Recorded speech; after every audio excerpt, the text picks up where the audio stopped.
Hello friends, இன்றைக்கு வீடியோவில் நான் சொல்ல போகிறது என்னோடய ப்ராசஸிங் டைம்லைன் பற்றி.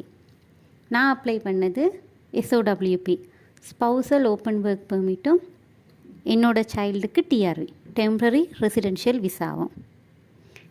எப்போன்னா 10th ஜூலை 2024 அப்ளை பண்ணால் 15th ஜூலை பயோமெட்ரிக்ஸ் கொடுத்தனா, அதுக்கப்புறம் 8 மாதம் கழித்து ப்ராசஸிங் டைம் எல்லாம் முடிஞ்சு அதுக்கும் 2 மாதம் கழித்து 17th மார்ச் 2025 எனக்கு கிடைச்சிது விசா. பாஸ்போர்ட் அப்ரூவல் நான் கொண்டு தெமட்டகுடையில் கொடுத்துட்டு வந்தேன்னா வித்தின் 1 வீக்கில் எனக்கு கொரியர் பண்ணிட்டாங்க.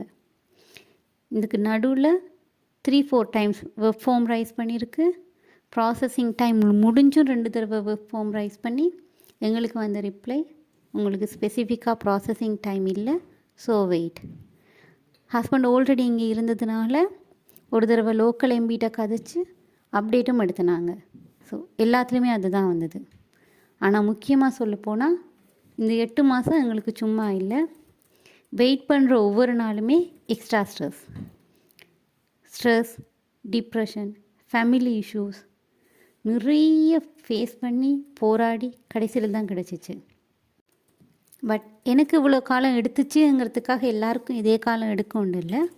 It depends.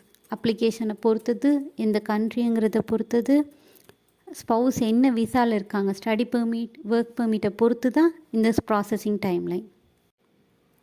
இப்போ வெயிட் பண்ணுற எல்லாருக்கும் சொல்கிறேன், கண்டிப்பாக கிடைக்கும். ஹோப்பை விட்டுறாதீங்க. இது ரிலேட்டடாக ஏதாவது கொஸ்டினோ எதுவும் கேட்கணுமென்று சொன்னால் கமெண்ட் பண்ணுங்கள், ரிப்ளை பண்ணுறேன். தேங்க்யூ.